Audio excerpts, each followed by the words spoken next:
What's unusual about the snow being prepared for the Beijing Winter Olympics?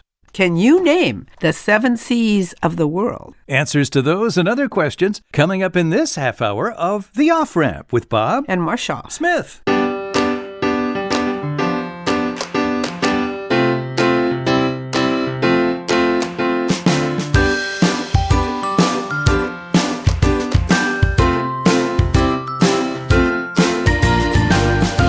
Welcome to The Off-Ramp, a chance to slow down, steer clear of crazy, take a side road to sanity, and get some perspective on life. Well, Marsha, I have a question about the upcoming Winter Olympics in Beijing, and I want to know what's unusual about the snow being prepared for those Winter Olympics. Okay, well, it's Beijing has winter, doesn't it? Sure.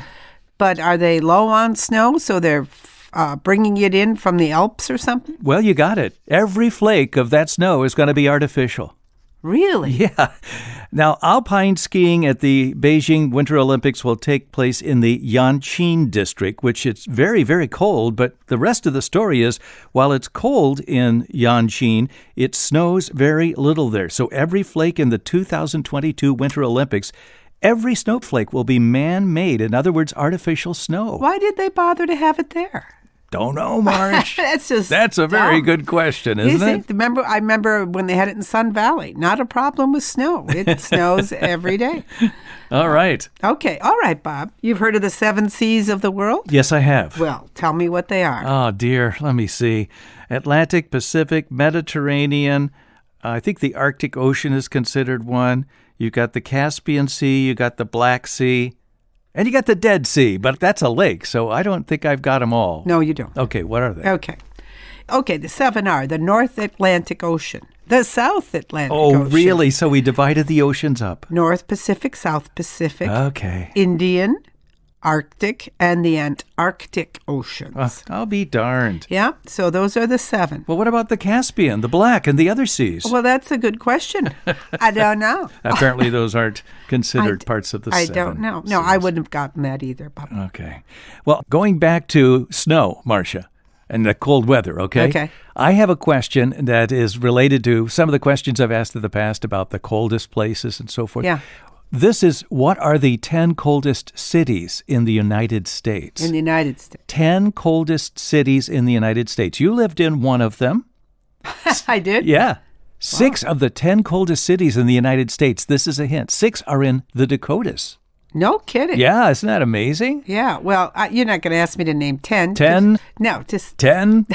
Yes, 10? No. Okay, all right. I'll just try to think of 3. What was the city you lived in? Well, the only coldest one I can think of is Marquette, Michigan. Marquette, Michigan, yes. The minimum average temperature there is 5.2 degrees Fahrenheit, and the all-time lowest temperature there was 34 degrees Fahrenheit. Wow. It's number 9 of the top 10 coldest cities in the U.S. Yeah. Did I ever tell you that I used to picnic on the frozen lake? Yeah, with right. Barbecue? I did. Okay. Did you really? Yeah, with fellow reporters. That's fun times. Okay.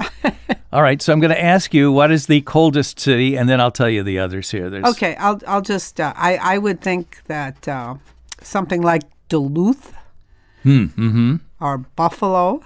Duluth is one of them. Okay, so now I got 2. I said I'll come up with 3. You got 2 3. of 10, okay. Well, the Dakotas, I always get, and I'm thinking that's Montana. What the heck is in Dakota? Oh, dear. Oh, dear. I know. Now you've offended people. I know, I have. Let me take you out of your misery here. Thank you. Here are the ones in reverse order. This is the David Letterman Top 10, okay? Oh, okay. The top 10 coldest cities. Number 10, Huron, South Dakota. Marquette, Bismarck, North Dakota. St. Cloud, Minnesota. Aberdeen, South Dakota. Duluth, Minnesota.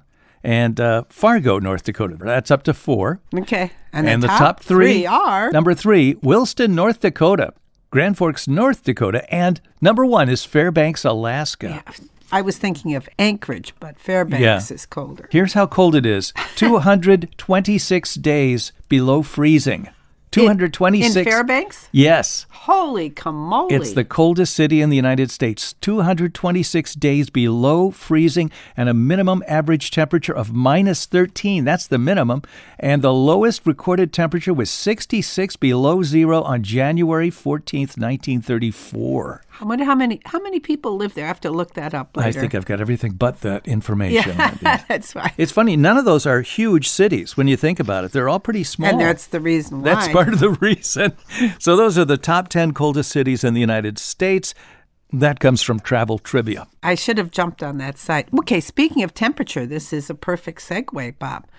United States uses Fahrenheit, right? Yes. To measure temperature. How many other countries use Fahrenheit? I think there's only one other one in the world. And I forget the other one. It's a small country in the Caribbean, I think. Isn't it? Everybody else is using Celsius or centigrade temperatures. There's more than one, but it's only the Cayman Islands, the Bahamas, you're right, Belize, and Palau. They cling to the Fahrenheit system, as do we. It's Daniel Fahrenheit. Mm-hmm. We just apparently had a thing for him. But the rest of the world uses André Celsius system, where water temperature freezing is 0 when it turns to ice, and water boils at 100. That's right. I know, it's such a beautiful system. Celsius. Isn't that amazing? You'd think we would have gone to that system since it's so simple. It is. 0 is freezing, 100 is boiling. Yeah. That's it. That's it. That makes sense to me. You know why we didn't do it? It's probably related to the same reason the metric system didn't succeed. We don't want it. Well, we don't want it. We want to drive on this side of the road, and we want this. We're cowboys at heart. All right. I have a couple of music questions for you here, okay? Okay. What musician holds the Guinness World Record as the best-selling jazz artist? Best-selling jazz artist. Is it somebody like Kenny G? That's who it is. I was going to say, I'll bet it's not John Coltrane. No, it's not Coltrane. Kenny G. It is Kenny G. Now, his real name is Kenneth Gorlick. Really? Yeah, it goes by the name of Kenny G. Understandably. And that's according to the Guinness World Records, the best-selling jazz artist of all time. The sax man delights and divides. That came from a New York Times story. All right, the other question. In January 1970, Marsha, pop music question, okay? So something you may be more familiar with. Well, I got that one right. Oh, that's true. Okay, well, never mind. In January 1970, the song Let It Be was first released on an album. Who was the artist? Okay. Well, I take it wasn't a Beatle. That's number one. You're right. It wasn't the Beatles. Yeah. Who was it, though? I'm thinking it was...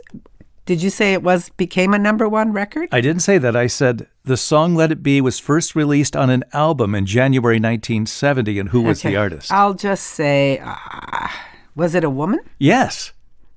Was it Carly Simon? No. This is an interesting story, and I Judy Collins? Noticed this when I was watching the Get Back series on Disney Plus, the documentary of the Beatles that was actually shot back in 1969.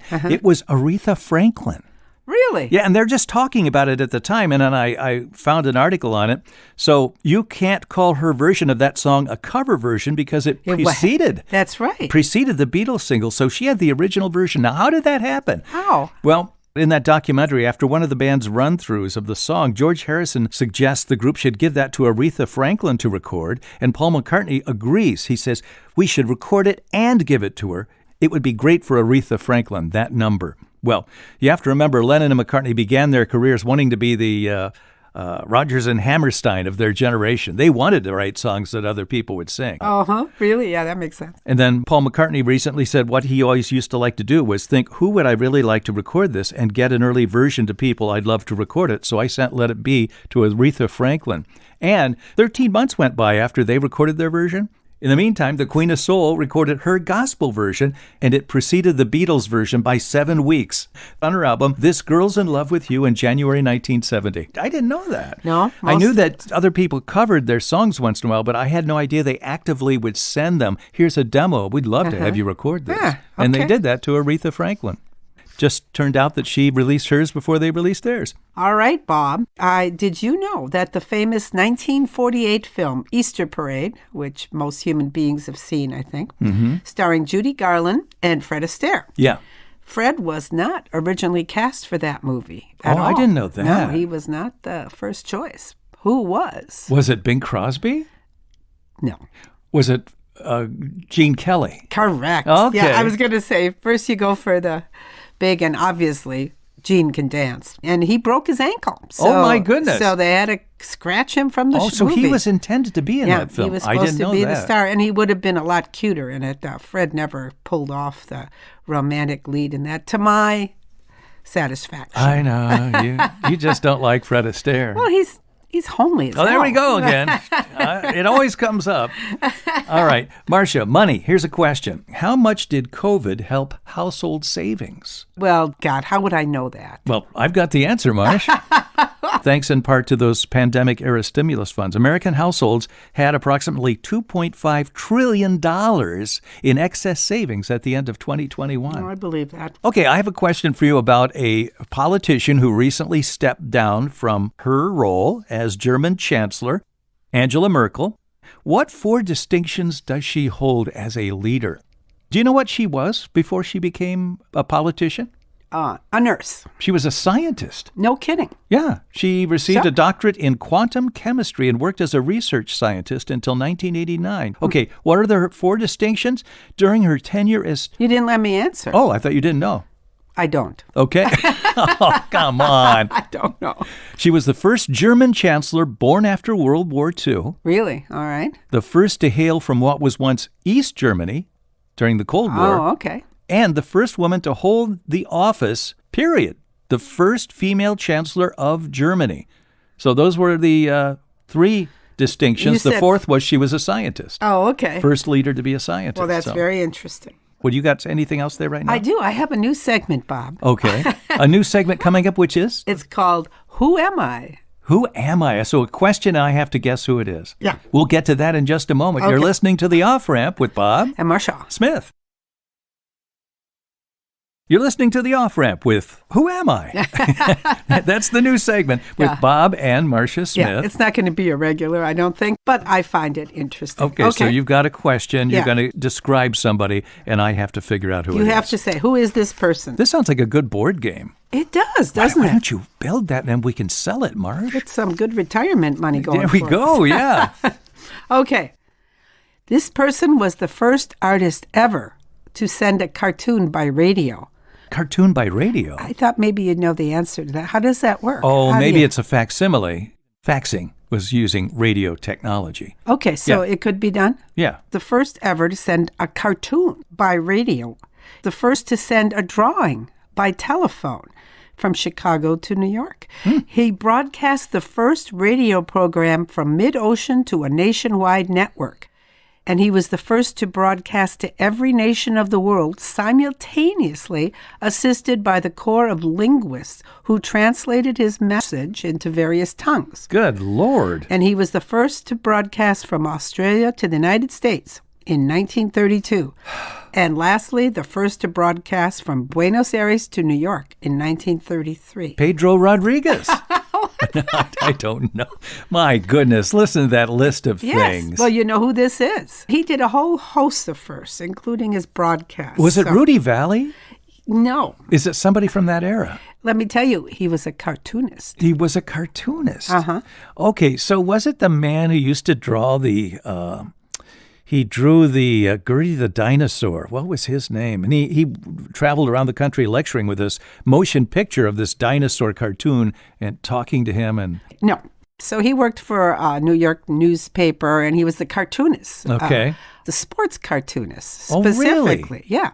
He did all sorts of things. And it was a slow sports day, and he didn't have much. So he opened his drawer, and there were a bunch of weird little things in the drawer, little weird sports event. You know, the person to hold their breath underwater the longest. Oh, blah, like Ripley, blah. Believe It or Not type stuff. Exactly like Ripley, Believe It or Not, because he threw his ideas on his editor's desk, went to lunch, and he wrote on it, Believe It or Not, and he listed 6. So it's him. Robert Ripley. I'll be darned. And he went on to become a huge hit. His books, and he became incredibly rich. Yes. And it all began with a slow day at the sports desk. See, I didn't know he was a journalist, artist, basically. Yeah, that's why I thought maybe on this one I'd get you. Well, you did. In 1933, Ripley introduced the first of his famous museums. They're called auditoriums. Auditorium. Yeah. It's not A-U-D, it's O-D-D. O-D-D. I love that. That's right. It's what some people call our home.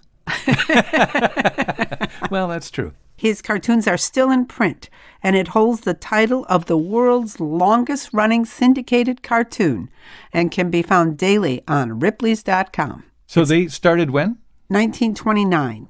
And still running. Yeah. And at its height, had a readership of 80 million people. Amazing. Yeah. Wow. And what were those 6 firsts again? First artist ever to send a cartoon by radio. First to send a drawing by telephone.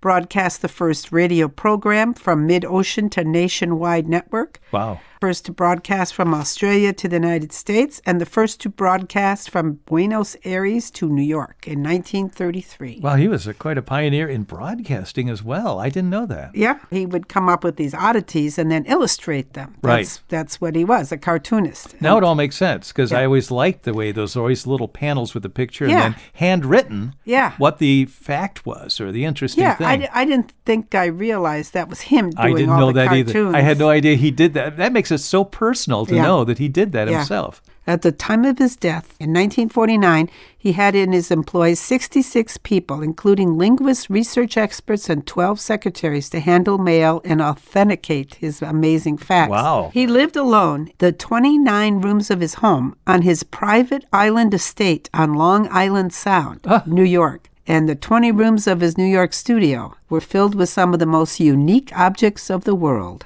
He was a world traveler? Mm-hmm. Had his own island. I had no idea he was such an entrepreneur with such a big organization just dedicated to finding things, translating them, and corroborating what's accurate, what isn't accurate.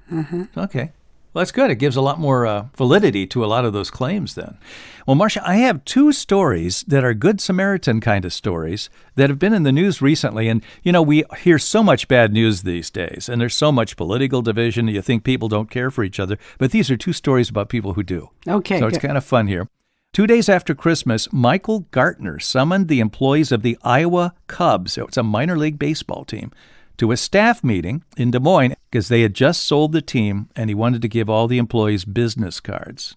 So he handed out envelopes, but inside were checks worth $2,000 for every year each employee had worked for the team. And there are people who'd worked for the team for 20 years, 30 years, so they got checks for like $60,000. What year was this? This just happened. He gave away a total of $600,000 from the money he earned by selling the team. That's so rare. This fellow, Michael Gartner, he was a former editor of the Des Moines Register, a former president of NBC News. He won a Pulitzer Prize for editorial writing, and then he bought this team affiliated with Chicago Cubs.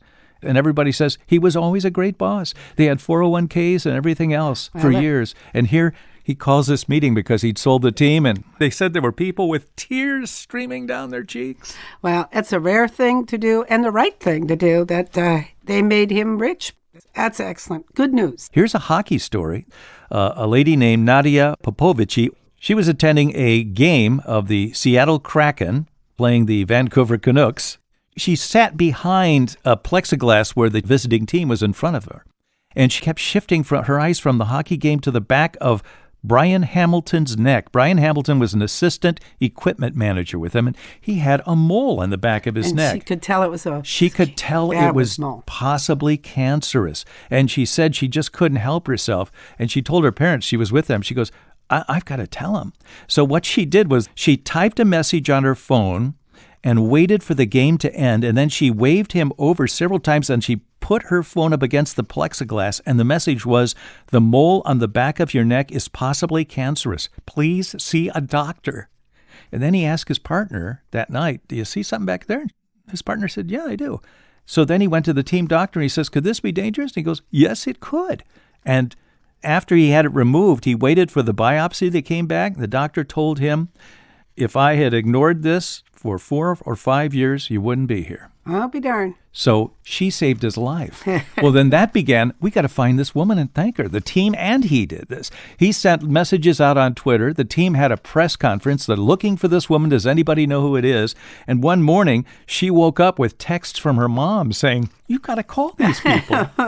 So here's what happened. This is such a cool thing. Both teams got together, and here's what they did.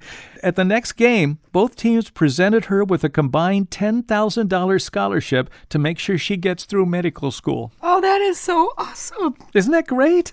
I just thought that was so wonderful. Discovering a cancerous mole from the stands, she saves a life. New York Times story from January 4th of 2022. So, Jeez. 2 Good Samaritan stories there to cheer you up. Well, we should do a lot of those. Yeah. Okay.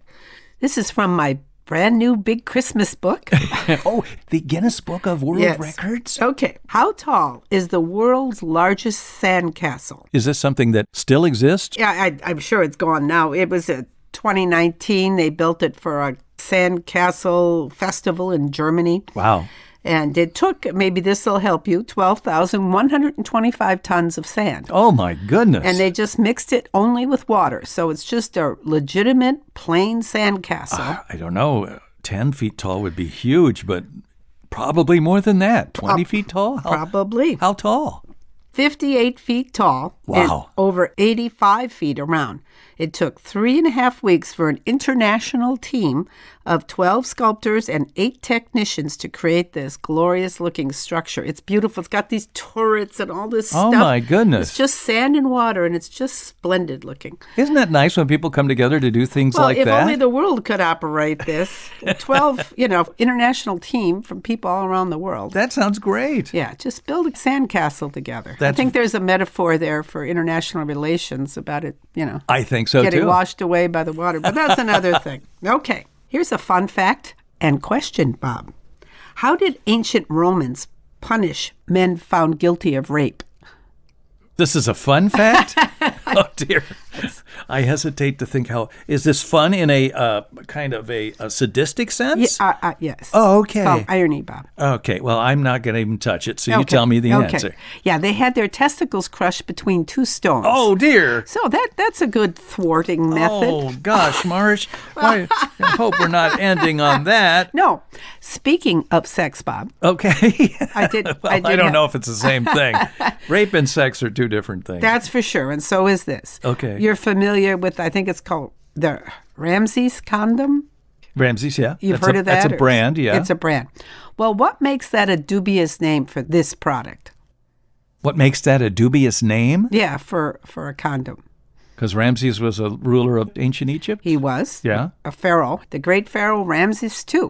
But the dubiousness is he fathered more than 160 children. So his condoms didn't work. Well, I would say, would you really want to name it after that guy? I don't think so. It's not a birth control device that we would recommend. All right, I got another nature question here for you. Okay. This is another recent thing in the news, okay? Name this creature. Scientists have finally found one that truly lives up to its name. What is it? It's a creepy crawly, but it has a certain name that refers to a certain number of something. And this is the first one they've ever found that actually has that many. Okay, I'll say, not the caterpillar, You have some of these around the house once in a while. You see them. Oh, ladybugs? No. These have a lot of legs.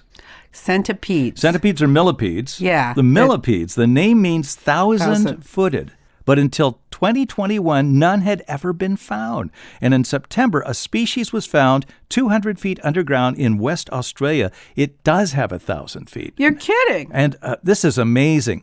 It has more than 1,300 legs. And the incredible thing, it's tiny, tiny, tiny, because these millipedes are just a few inches long and less than a millimeter wide. They have no eyes. They look like angel pasta, but they have up to 1,300, 1,300 legs. Wow.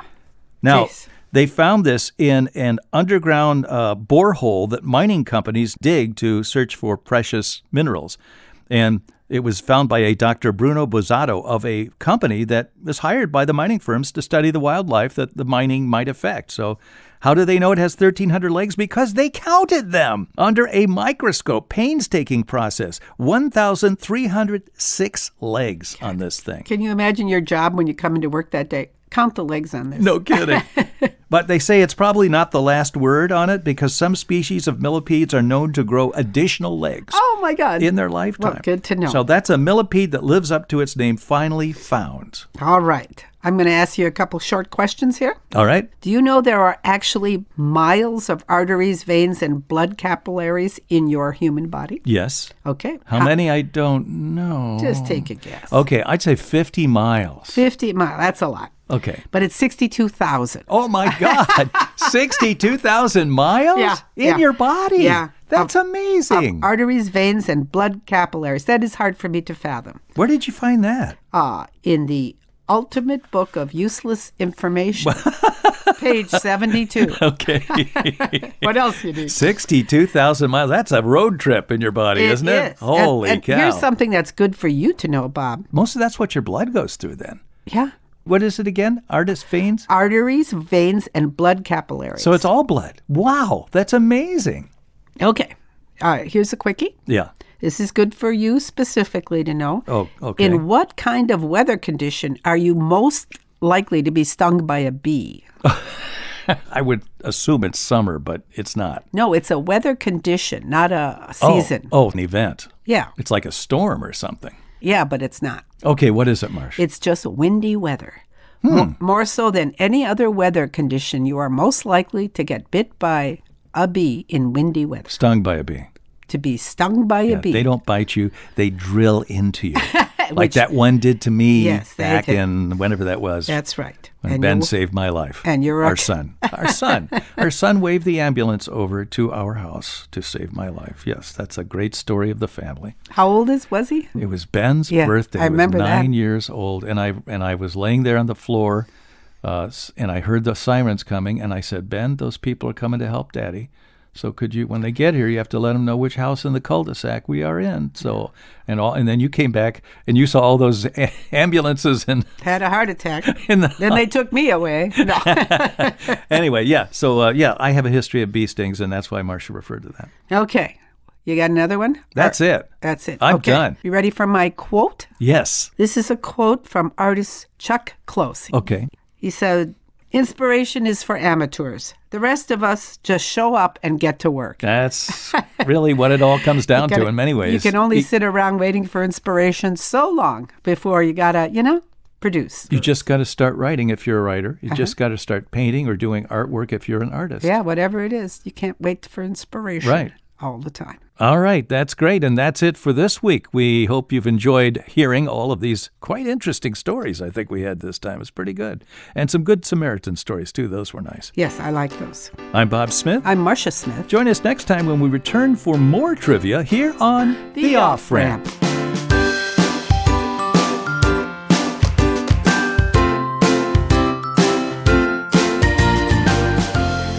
The Off-Ramp is produced in association with CPL Radio Online and the Cedarbrook Public Library, Cedarbrook.